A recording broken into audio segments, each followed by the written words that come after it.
Hi, I'm Ellen Safely, and I'm the Dean of McDermott Library, and I want to welcome you all to campus. It's really wonderful to have such a great turnout.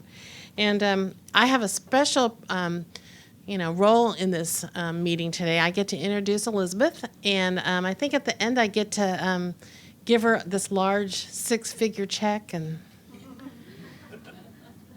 an award. I'm being funny. So I want to welcome you to I guess it's the 2019 UTD Chess Educator of the Year Award. I spent a little bit of time researching Miss Spiegel, and I found out some interesting things that I wanted to share with you. Like, she learned to play chess at 4. 4? I could barely, know what my name was at 4. She was taught by her father.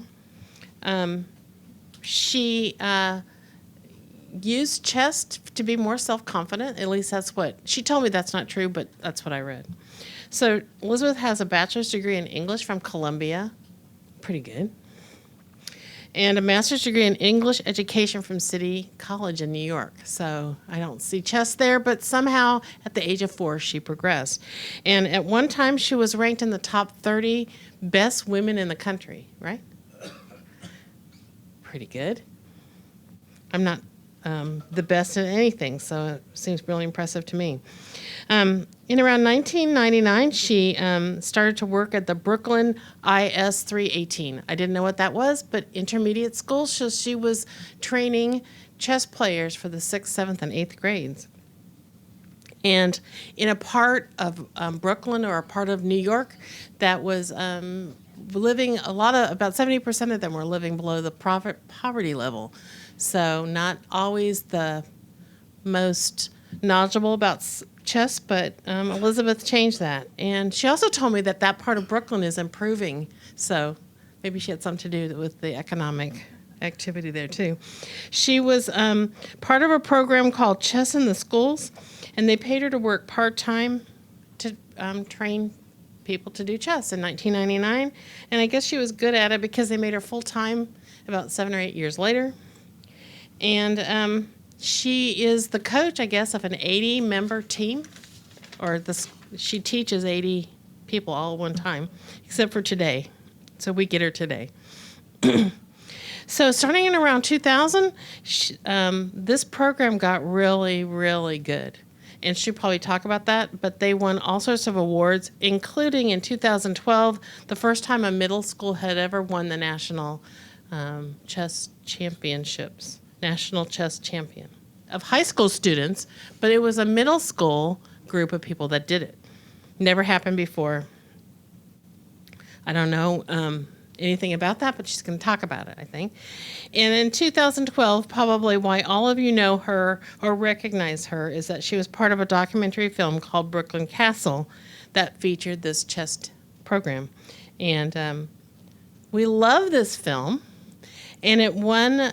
Okay, let me get it right. The Audience Award of the 2012 South by Southwest Film Festival in Austin, Texas. And that put her on a national press circuit, from what I can tell, and she's been all sorts of places. I also learned she's an active blogger. I don't understand anything, almost anything that she wrote about, but if you're into chess, this is a place that you should go. And she also has 2 children. So I want to be the first person to congratulate Elizabeth tonight. She's going to talk to us about best practices for chess parents. So I'm really happy to see the parents and their kids tonight. So thank you for coming to the reception. And Elizabeth, you're up.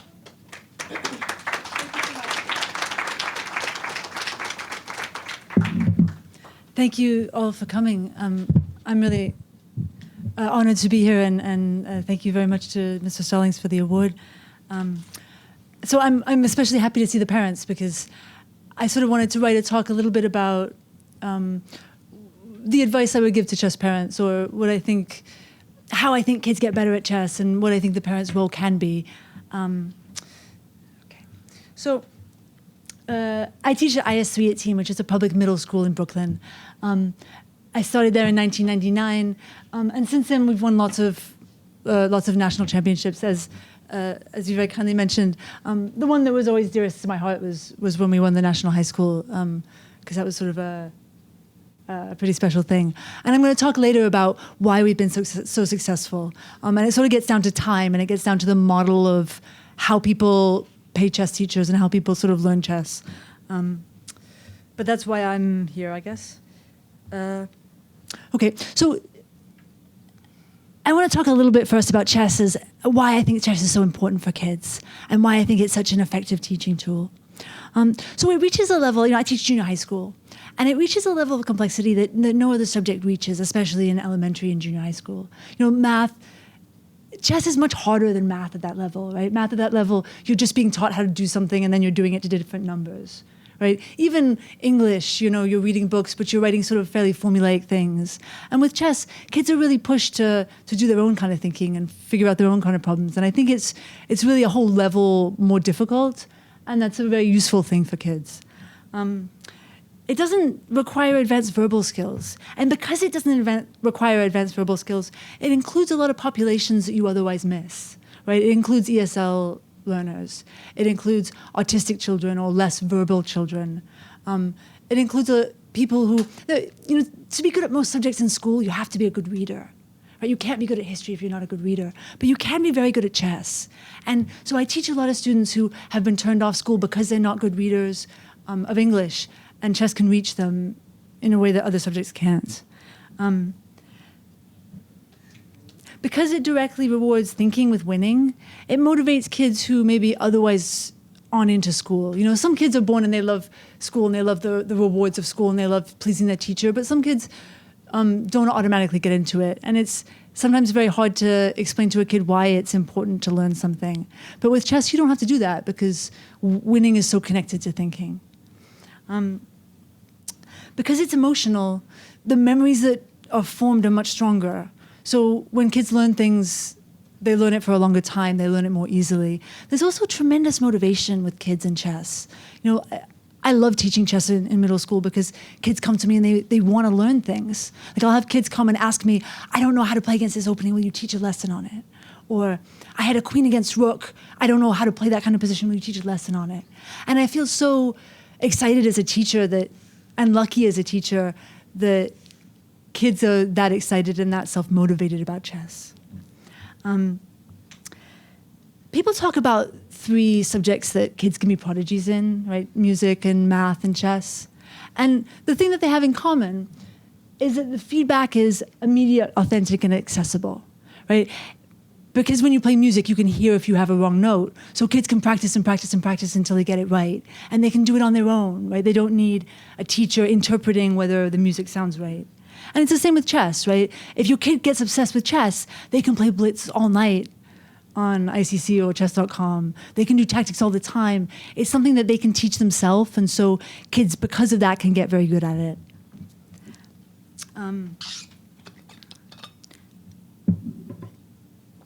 It teaches focus.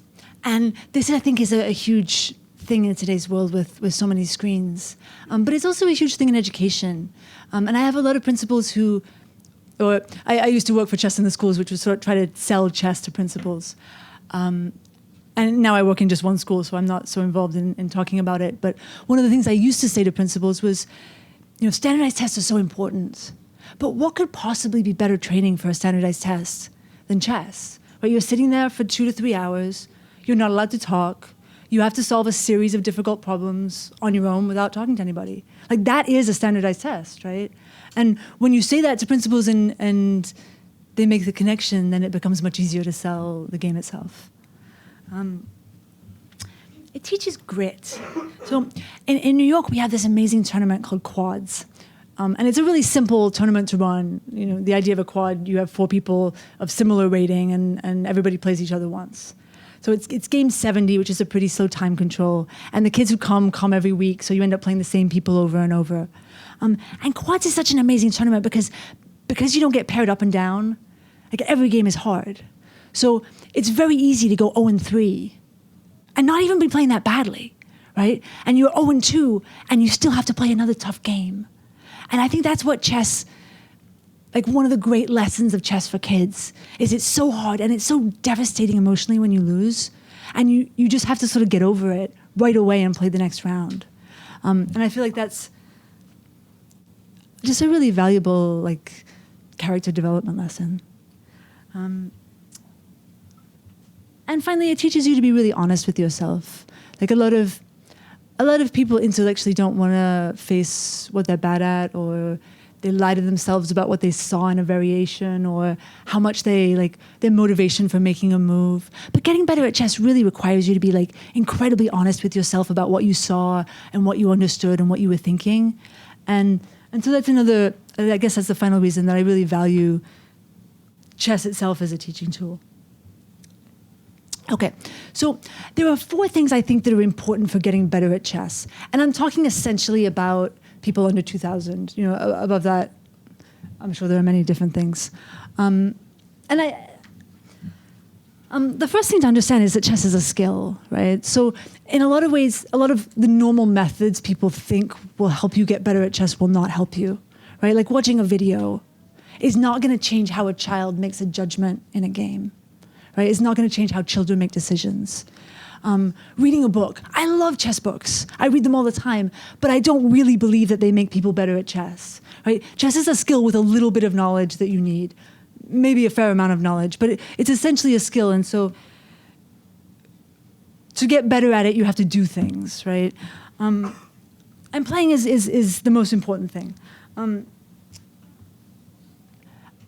I told you I tell you 318 secrets to success. And the real secret to our success is time. So because I'm a public school teacher and I have a salary, like no one's paying me by the hour for chess lessons, right? And my students, so this is a typical 6th grade chess schedule. They'll have me 4 times a week for early morning, which is all the periods of 43 minutes. They'll have me 3 times during the school day for a class, 3 times a week, right? I have every lunch period, they can come up and play chess if they want to. I'm just at my desk eating lunch, but it's another opportunity to be playing chess. They'll have a couple hours of chess homework.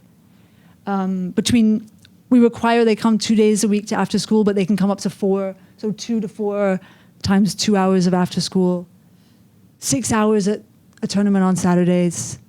And so they're playing chess for 20 to 25 hours a week. And that's a model you can use if you do it in school. Because schools are used to that, right? Schools teach math 6 periods a week, and ELA is 8 periods a week, and it's easy to do if someone's on salary, and it's impossible to do if you're paying someone like a private coach, right? So time is incredibly important, and the amount of time you spend playing chess is very important. Slow games are better, but blitz is also very useful, right? All strong players play blitz. Some chess teachers sort of talk blitz down, but I think it's really important. First of all, like anything that all strong players do must be good for you, right? Just like things that readers do, like are good for teaching reading, things that good chess players do. So all good chess players play blitz, and it's an incredible way to gain a lot of experience quickly. And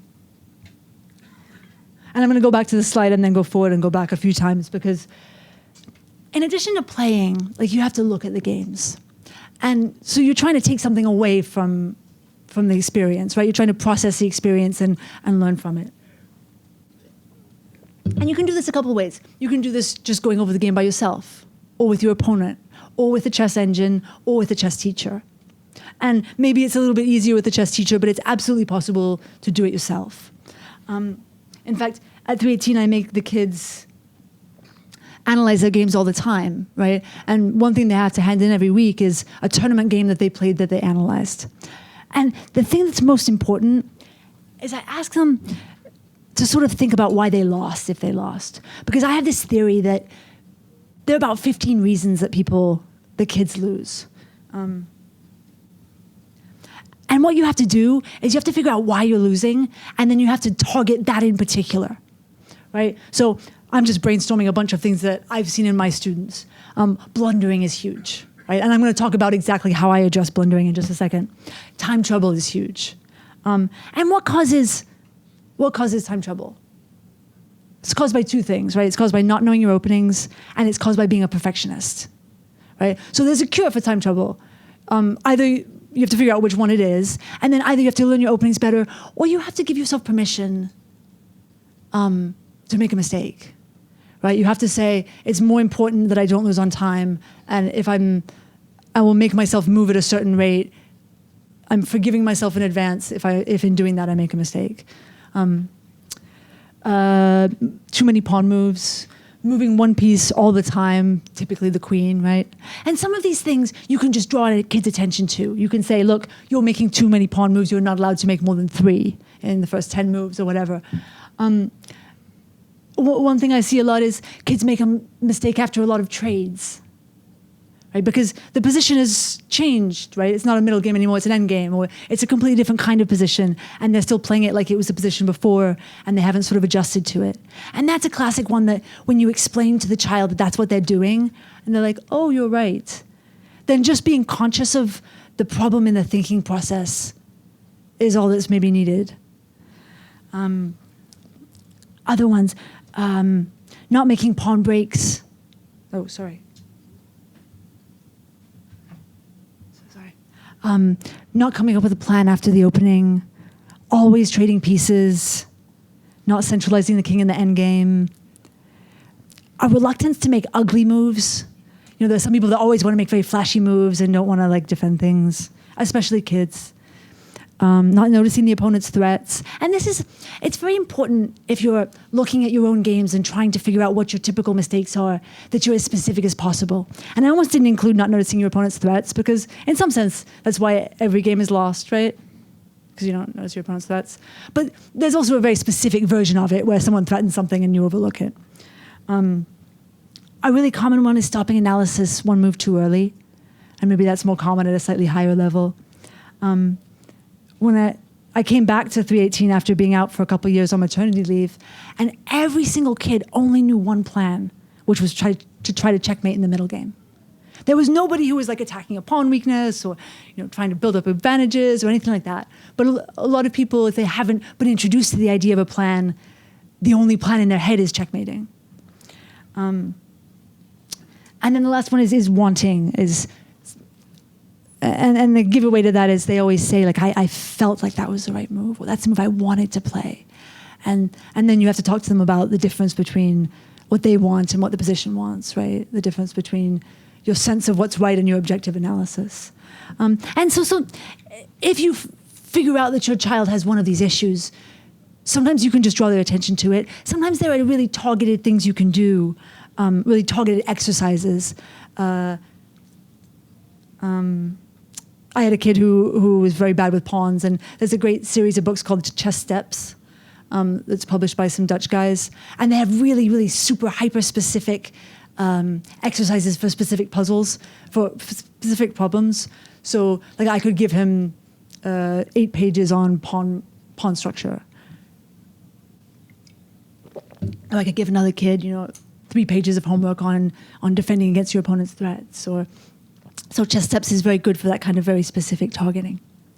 I want to talk specifically a little bit about, and I think this idea of figuring out what your problem is and addressing it specifically is a really useful one for kids to learn, because I think that's how you get better at everything, right? Malcolm Gladwell talks a little bit about deliberate practice, which is exactly this idea. It's figuring out what you're bad at and deliberately practicing it, right?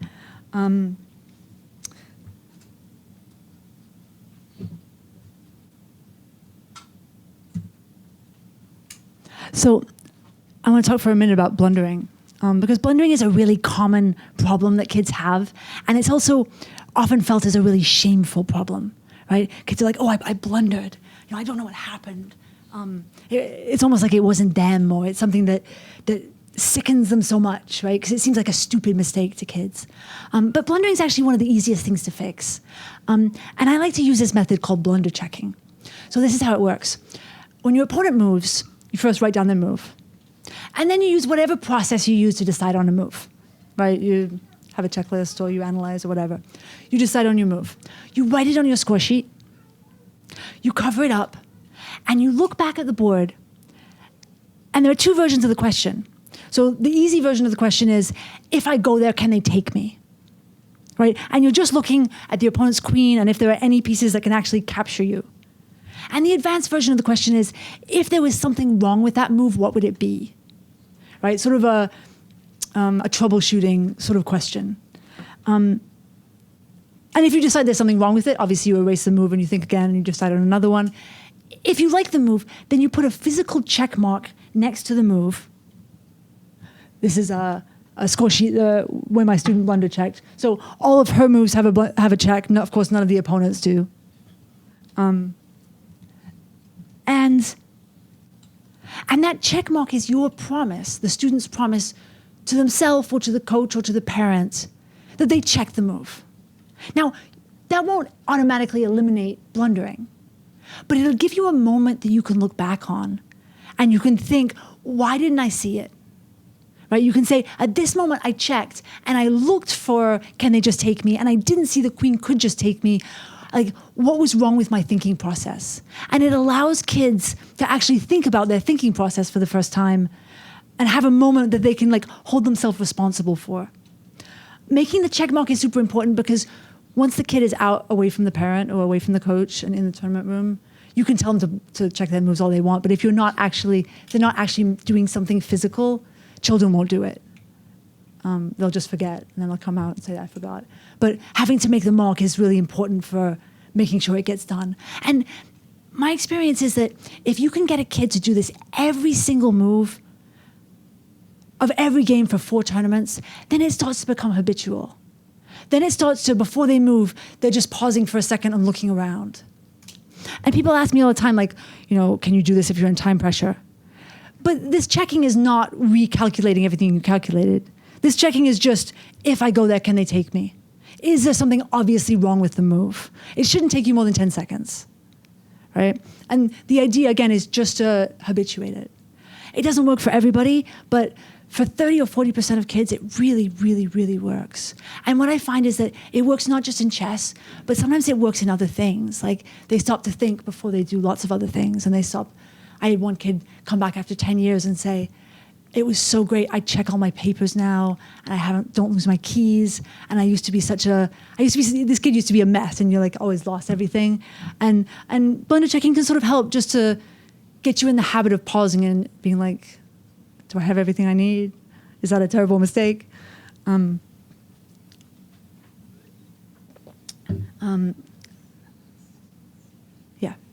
And I think more than just being a helpful thing, the idea that you're getting the kids to think about their own thinking process is so valuable. Okay. Sorry.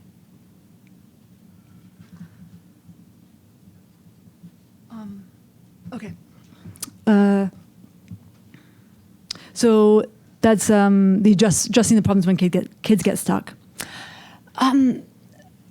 Openings, I think, are really important in chess. Some people like to say that they're not, but it seems to me like they're incredibly important. And it's very hard to learn openings. Like, right, chess books are not written to be read, right? There's no kid who's going to read a 200, 300-page book. But it's really important to have a system of openings that works for you that you can also remember. And it's pretty hard to get one. So my suggestions for getting them, chesslecture.com has a lot of lectures that cover repertoires, that will cover everything you need to know to play this. There are a lot of repertoire books that will say like a complete guide to E4, E5, although those I think are really super hard for kids to read. And then there are system openings like the Stone Wall that require a little bit less memorization and just a lot more sort of like, these are the 3 plans. But I think learning openings is very difficult for kids, partly because they're not taught very well by chess teachers, and I'll talk about that a little more when I talk about chess teachers. But what I do for my kids is I'll read a chess book, and then I'll try to break it, to summarize it in 2 to 4 pages. Like the really important things to know. And maybe there'll be a 2-page handout for the beginners and a 6-page handout for the advanced players. But I think chess openings, you have to find a way, if you're a parent, to sort of boil them down to the essence. And then tactics are the last thing that are really important. And there are a few fantastic books and programs out there. There are a lot of books and programs out there. But Chess Steps is a really amazing series of workbooks that really isolate skills in an incredibly specific way. So there'll be a page that's just like pins luring the front piece and then pins luring the back piece. They have positional problems for people rated 1200, which I've never seen before in my life. They have endgame problems for beginners, which is pretty amazing. And And there's a related thing called Chess Tutor, which is a computer program. There's 1, 2, and 3 of Chess Tutor, and it's fantastic, fantastic program. It goes up to about 1,500, but I really recommend that highly. Chessity is also based on chess steps. It's also a website. Jeff Coakley is an author who's written a bunch of amazing books. Maxime Bloch books. He was a Russian author. You can sometimes find them on Amazon, although they're often really expensive. But he did a lot of tactics books, and a lot of the Maxime Bloch tactics books people later have stolen from. So almost all of like Lev Albert's books are just like completely ripped off of Maxime Bloch.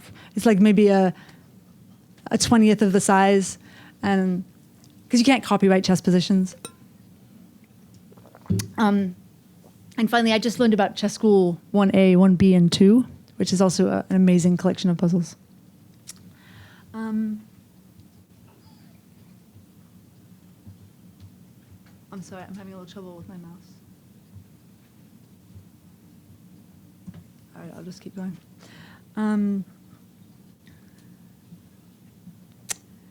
Okay. So next I wanted to talk a little bit about chess for parents who don't play chess, and sort of the emotional side of chess, and what you can do as a parent to support your child at tournaments when they're having a hard time with the competitive part of it. Because I see this a lot, and I have a student who's a really, really strong, well, she's very talented, and she won most of her tournaments or most of her games for 6 or 9 months when she was improving, and she recently got stuck and would have a couple tournaments at quads where she would go 0-3 and be really devastated. And her parents were sort of, I was talking a lot with the parents about what do you say, what's the right message? So I think there are 4 things that are really important. And the first is framing your questions in the right way. And framing how you ask the questions and how you talk about the experience.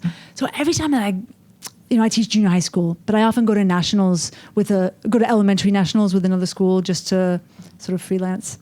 And the thing I'm always horrified by at nationals is like a kid comes back from their tournament game and they open the team door and all the parents stop what they're doing and turn and stare at the child and say, "How did you do?" And like there's like 40 eyes on them, and this poor kid like lost his game. And he's just like, "I lost." And I think it's a really devastating thing when the first question is, "Did you win?" When you're 6 years old or 7 years old. So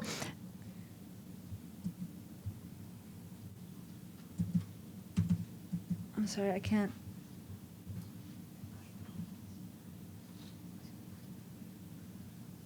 Oh, okay. Thank you. Sorry, I just found my mouse.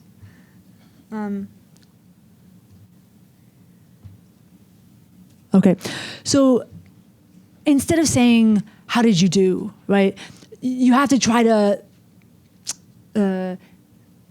have a more open-ended question, right? Tell me about your game is my favorite. Tell me about your move is my favorite thing to say going over games, because it's just an inviting question, right? And the child can answer it however they want. They can say, "I won" or "I lost," or they can say, they can tell you sort of in narrative detail about the game, or it opens it up to it's not a judgmental question.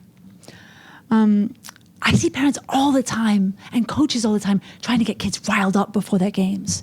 There's one coach from New York who brings a big banner, and before the last round of nationals, the whole team has this big cheer, and then they all run into the tournament room holding the banner over their heads.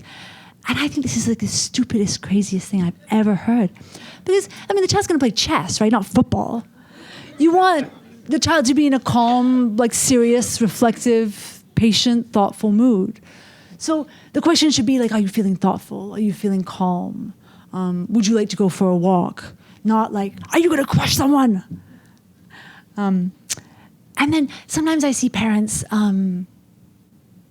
scaring their kids, right? Saying, "Oh, you're playing the top-rated player," or, "Oh, you're playing a kid from Washington State. They're all underrated," is something that New York parents say all the time. And so, if your kid's paired up, right, they're obviously thinking about the game. You can't talk about anything else. But what I find helpful is what opening are you expecting, right? Because it allows them to start thinking about what's going to happen. it allows them to like maybe have a useful conversation with you about what opening to expect. But it's not like a heavy question, right? It's a question that they'll have some expertise in, right? They know their openings at least, hopefully.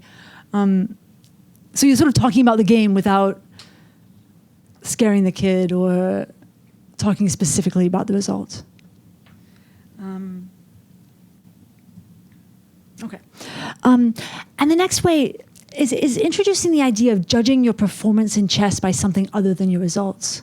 So a lot of times I'll ask a kid, like, how did you do, or how are you doing in the tournament? And they'll say 4 out of 6, right? And they won't say I'm playing really well or I'm blundering a lot. And so one thing you can try to introduce your child to is the idea that you can judge the game by something other than the results. And so maybe you have a conversation before the tournament and you say, you get the child to choose a goal that's not winning or losing, right? That's not getting in time trouble, if time trouble is their problem. And then the result of the tournament doesn't matter, right? Their goal is just not to get in time trouble. For me, when I started playing again after not being playing for a while, it was just sitting at the board and working hard the whole time and not thinking about other things and not like getting all upset with myself for like 5 moves ago I should have played this, and just sitting there and working the whole time. And that's a great goal. Predicting all your opponent's moves is a nice goal. Like not ever having your opponent play a move and be like, oh, I didn't even look at that. Coming up with an original logical plan that fits the position, right? Not a plan you already know out of the opening, but having a middle game, synthesizing all the different things and saying, you know what, I think I need to do this and this and that. Playing a creative or beautiful idea. And this is a goal that children understand and relate to, I think. I mean, maybe everyone understands and relates to easily. Calculating a really long line accurately. And another one that's much harder than it sounds is not making any simple mistakes, right? Calculating every 2-move combination accurately, or 1-move combination accurately, if depending on the child's level. But just having the idea that there's a result other than a number, other than a score, other than a, you know, I'm +1 or I'm 4 out of 6, or I think is sometimes a new concept for, we get so in chess like focused on the result that I think it's nice to introduce that idea. Ask your child to show you the game and explain it to you, even if you don't play chess. And I see all the time, like kids will try to tell their parent about their game and the parent's like, oh, I don't even know what you're talking about. But your kid doesn't care, right? Like it's not at all important if you play chess or not. And all you have to do to have a reasonable conversation about a chess game is ask questions about their thinking process. So a kid can ask your child to show you their game and just say, tell me about that move. Or say, why did you go there? What move of your opponent surprised you the most? Did you think he played this part well? What did you think your best move in the position or in the game was? Show me the longest thing you calculated that you didn't play. What did you think about at this point? You know, I think it's really, really easy as a parent to fake understanding chess to your kid because, like Polly, they don't care. They had an intense emotional experience and they want you to be part of it. And demonstrating that you're willing to listen, I think is a huge thing. And then listen as the chess coach goes over the game. So a lot of parents, I feel like they're being pushy if they sit there and listen when I analyze the kid's game. But I think it's such a useful thing. And again, even if you don't play chess, because you'll get such a window into how your child makes decisions and how your child like responds to questions about their thinking process. I think it should be a really interesting thing for parents, I think. I also think that coaches generally do a better job when parents are listening. Maybe everybody does a better job when people are watching them, right? All right, so a couple words about chess teachers. Because there's a lot of chess teachers, and I think that there's not maybe such an agreed on standard of what a less chess lesson looks like. So this is what I look for. I think it's important to give homework, probably just so there's consistency in the lesson and so that the child's thinking about it more than once a week. it's a good sign if they have students who are getting better. In New York, it's really clear if you look at like a few coaches, some of their students, like some of them don't have any students over 1,200. You know what I mean? And they're popular chess teachers because they're very engaging, but they're not actually teaching chess, right? I think it's a very useful thing if the teacher asks for games in advance. I ask for the games in advance, even for my students who are like 800, because it's just much more efficient in a lesson if you've looked at it beforehand and you know what you want to emphasize. I see a lot of chess teachers who teach something and then they assume the kid knows it. And this happens so much with openings. I'll be at the Marshall Chess Club, the big chess club in New York, and I'll hear a teacher say to a kid, but I showed you this like 6 months ago. Why don't you remember it? And that's the other thing about learning openings and having lessons is it's important that the coach provides your child with some written, easy to understand way to learn openings. There's no way that you or I would accept trying to learn something if we weren't given it on paper. You know what I mean? If someone said, I have this really important contract, I'm going to read it to you. You'd be like, no, I need to see it, right? I need to be able to look at it and reread it. And so providing easy to understand reference sheets for openings, I think, is a very important thing when you're looking at chess coaches. But I think the most important thing, and I say this in New York to people, and maybe in New York you have a much wider selection of people you can choose from, but I think it's an amazing thing to have trial lessons with a few different people and to have a conversation with your child in advance and say, look, we're going to have lessons with Coach A, Coach B, and Coach C. And I want you to think about who you learn best from, what the difference is between who is the most fun and who is the most instructive, and sit in on the lessons, and then afterwards talk about them with your kid. Like, children are never asked what kind of learning style works best for them. Children are never asked, like, does this teaching method help you? Is this how you want to learn? And just having that conversation, I think, is super useful for kids. And it's also useful because the kid then buys into, like, the child's presumably chosen their favorite of the three people. So the child maybe has more invested in the lessons at that point as well. But I think it's just a useful conversation to have from a teaching and a learning standpoint in general. A couple of things I think are danger signs in chess teachers. There are some coaches who teach everyone the same opening. And openings, the openings that you play are a stylistic choice. And if they're chosen well for you, then you're going to do better at them. So some, especially coaches who are a little bit lower rated, who might be better teachers. I don't want to diss lower rated coaches, but one of the downsides to it is sometimes they have a much more limited opening repertoire.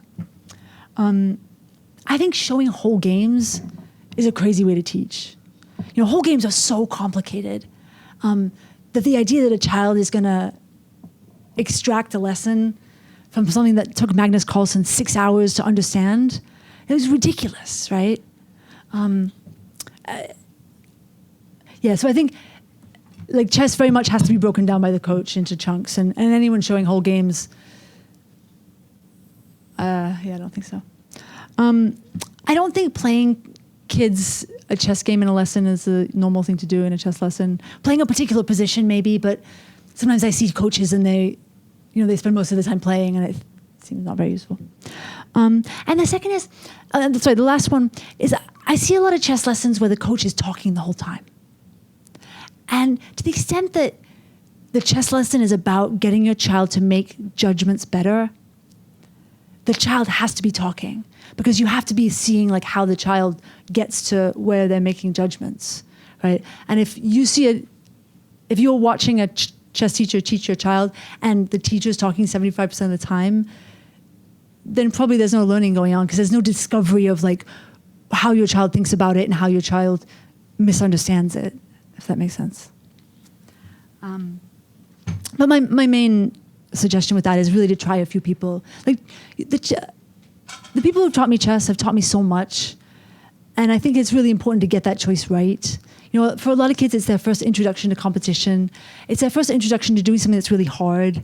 And it's important to have someone who's both a decent teacher and like someone who's skilled at like helping kids unpack losses. If that makes sense.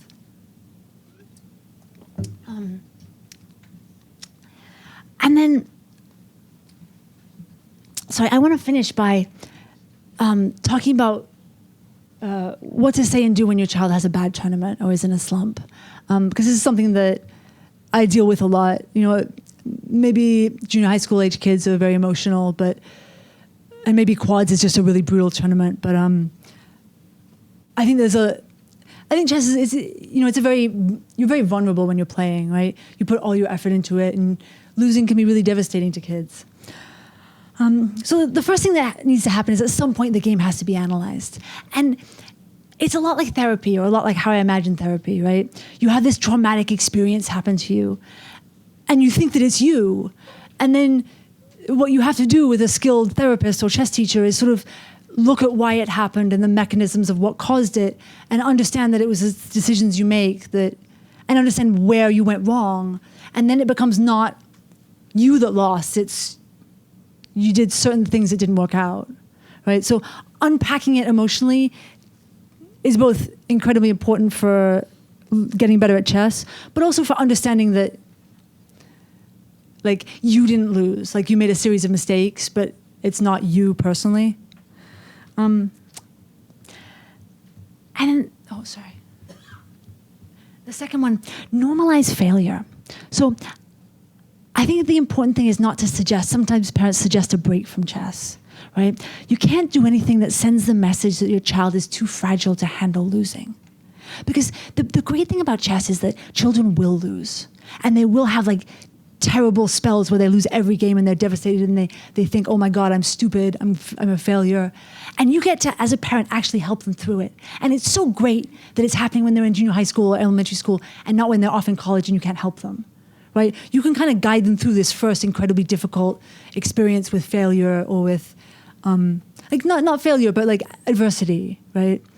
And I think what happens with a lot of gifted kids is they're so used to being good at everything, and they're so used to never failing, and they're so used to never getting less than a 98, that failing like publicly, losing all your games in a tournament is absolutely devastating.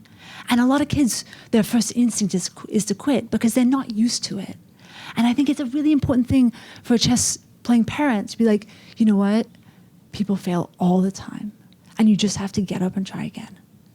And that's like, that gets back to sort of the idea of grit, that, you just have to like get up and keep trying. And that's sort of how life is. And if you quit when you have adversity and you do it when you're young, then you don't get out of that habit when you're old. And if you have this difficult experience of like losing 200 rating points in a month and then figuring out like how to pull yourself back up, it's a very formative experience for a kid, like figuring out how to overcome their own failure. So the third one, explain grit to your child and recognize it in your child. So if a kid doesn't know that like sticking at something and persevering and being tough and dogmatic, tough, is a good thing, it's hard for them to try to do it. But once you label it as something that's an admirable character quality, then children will try to show you that they can do that. And just giving it, like, introducing the idea to your kids, I think is important for getting them to exhibit the behavior. And then finally, I think it's really important to talk to kids about harnessing the negative energy of failure and using it as energy for work, right? So to the extent that like you can turn the anger in on yourself and you can beat yourself up, you have to explain to kids that they can take that same energy and they can use it to like study, right? And they have to use that same like tears in the team room like the next Monday to do their tactics. And they have to take the feeling of failure to like, okay, I'm going to play this kid again next weekend, and I'm going to play the opening better, or I'm going to not blunder, or I'm going to, whatever it is that their problem was. But I think that's also a huge lesson, because I think a lot of times, like the idea that depression and anger are the same thing, that depression is turned in and anger is turned out to other people, I think you can sort of use in chess as you can beat yourself up, or you can get angry and use that to fuel your work. And yeah, so that's that's my talk. Does anyone have any questions? I had a question about the check marks on the score sheet and about writing your moves in advance. I was wondering, I know at like the top level, It's illegal. Wesley So got in trouble for writing notes on his paper, and I don't know, what's the current stand on writing things in advance and making check marks? Yeah, I get that question all the time. Okay, And I'm sorry. I think it's illegal. But the truth is that, Did you say legal or? no, I think it's illegal. Not The question was, it's actually illegal to write your move in advance and put a check mark by it. But this is, I mean, we're talking about scholastic tournaments.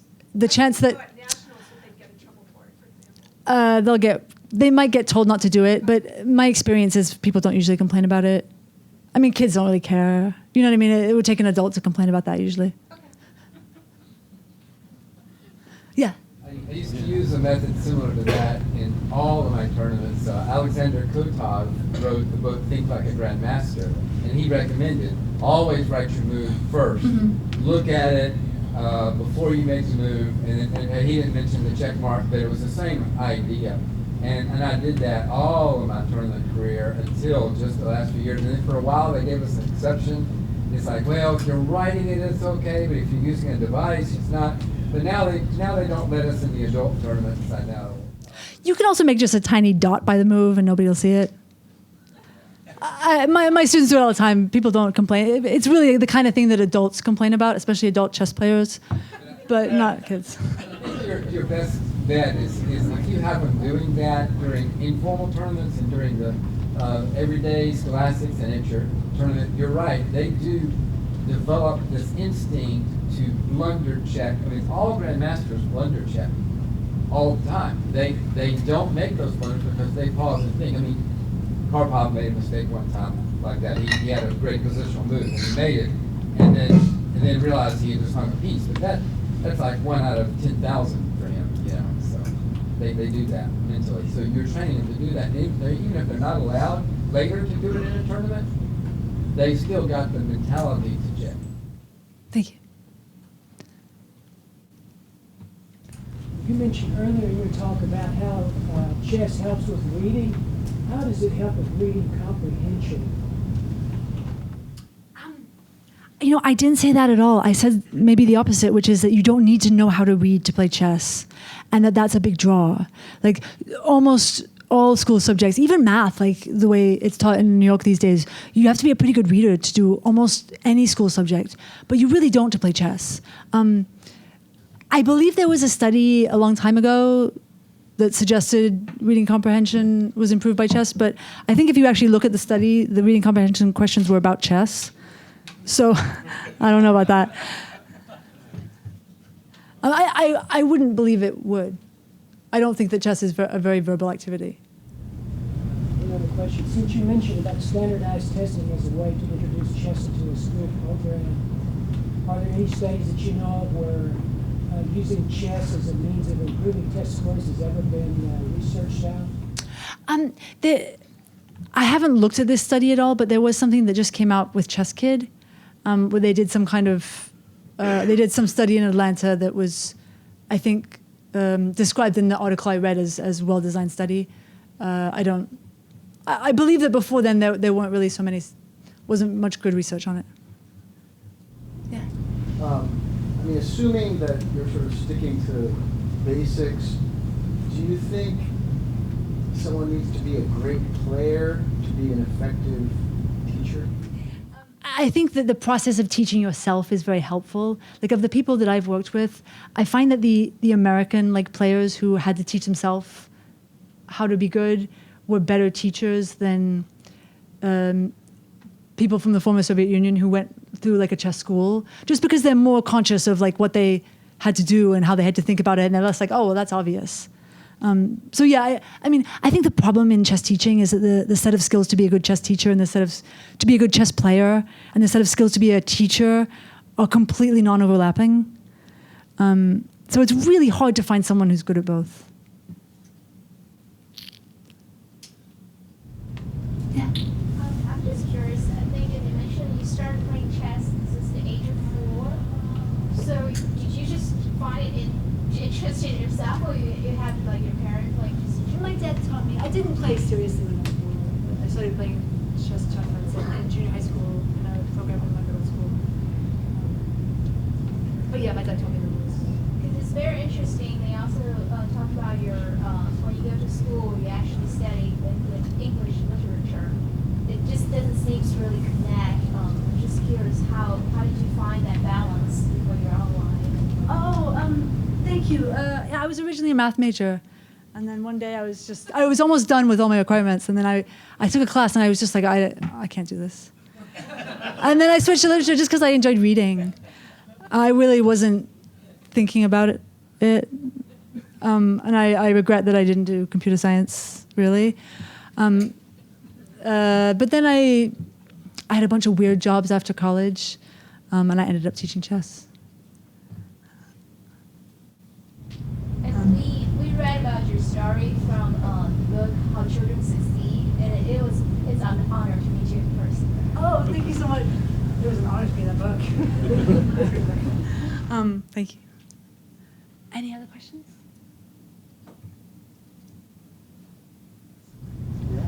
So, good question. So in your, team tournaments, I know you mentioned earlier about pumping up, that example of someone pumping up their team, like a football team. I know it doesn't really apply because you need to be calm and really focused on your games. Be more conscientious of your thought processes.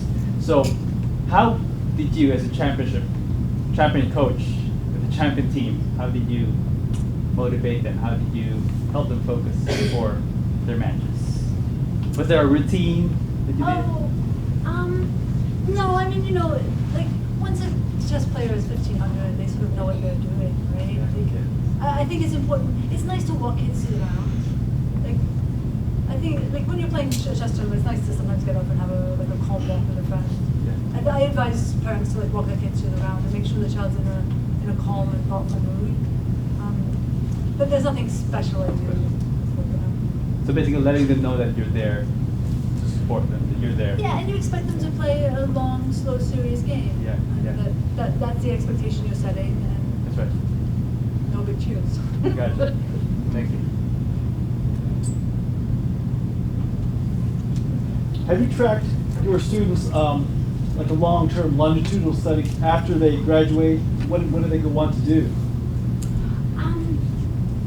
Facebook has really helped keeping up with individual ones. I haven't tracked them in general. The school that I work at has changed a lot demographically over the time I've been there. So it used to be a really high poverty school, and the neighborhood got a lot better, and now it's sort of half and half. But I couldn't tell you, aside from the ones I see on Facebook, or I ran into a kid on the subway the other day. But thank you for asking.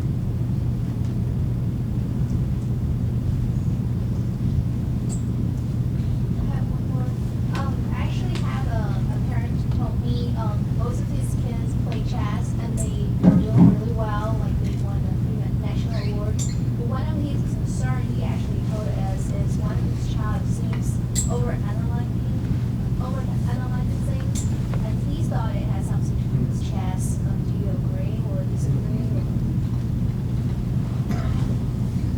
That's a funny complaint, right? Overanalyzing things? Like, what does that mean? Well, he's just saying like his mom would make a comment, let's go on a trip, let's pack, and he was saying like maybe 50 other things need to pack and what's going to happen. Well, I mean, I think that at the extreme end of that, like there's some concern about the child being anxious or the child being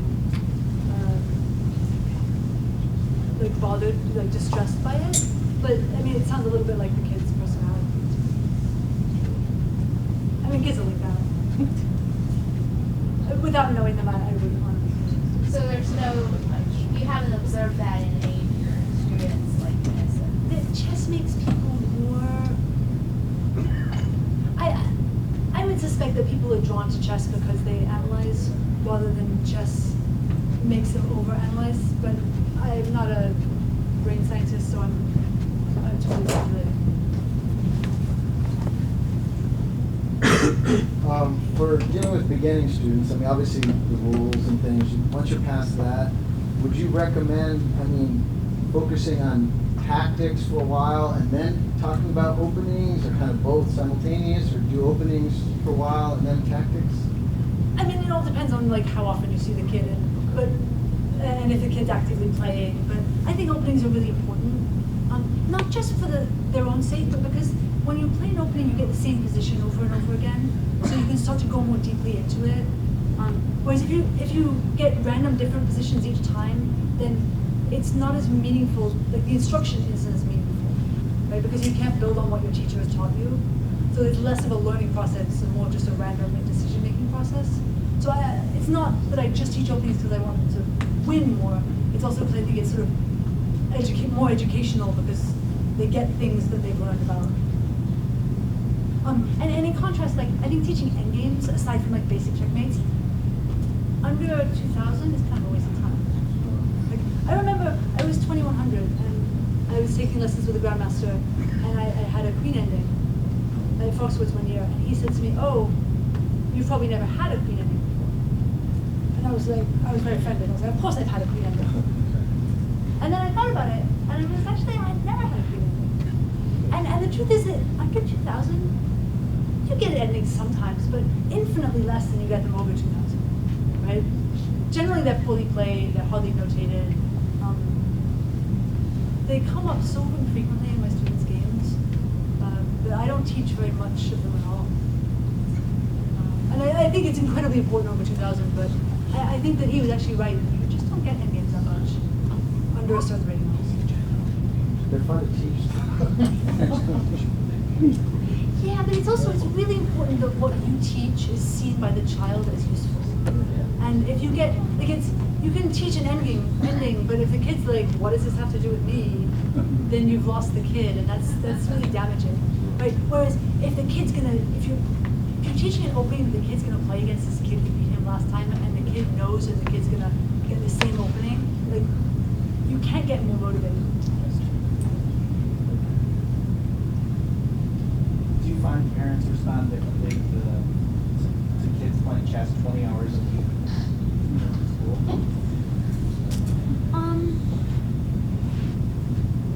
It's definitely as the population I've taught that I teach has gotten more affluent, the kids are much busier. So part of our success in the early years would be that kids wouldn't have other activities, and they would come every single day to chess club and every single Saturday because they would not play basketball or skiing or taking piano lessons or anything like that. And I have more kids now who are like, oh, I can't, I'm on baseball, something like that. Do I see parents getting anxious about it? Not really, because chess is perceived as such an intellectual thing, and the school is, I'm a school teacher, so it's seen as a school subject. So most of the time, if the kid's into it, the parents excited that the child is doing something, is so enthusiastic about doing something academic.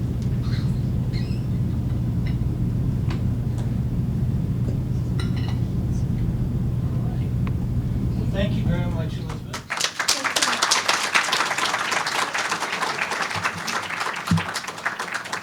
I will actually have the award. Wow, I learned a lot.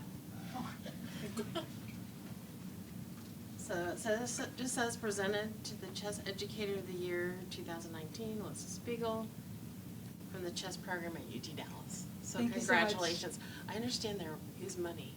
Oh. So congratulations. I guess I'm supposed to hold it. I don't know. Oh. They're Yeah, taking hold it up pictures so of they you. can- So you want to get it something Yeah, more thank scenic? That figure. There you go, there you go. Tapestry or something? Those are Indian wedding skirts. Yeah, oh, sorry. With real gilt. From the Indian wedding skirt. Do you want to go in front of the Indian wedding You're skirt? supposed to go in front of For that, there you go. Here. Oh, that would be more scenic than the choreography. Don't look at me, just, look at them.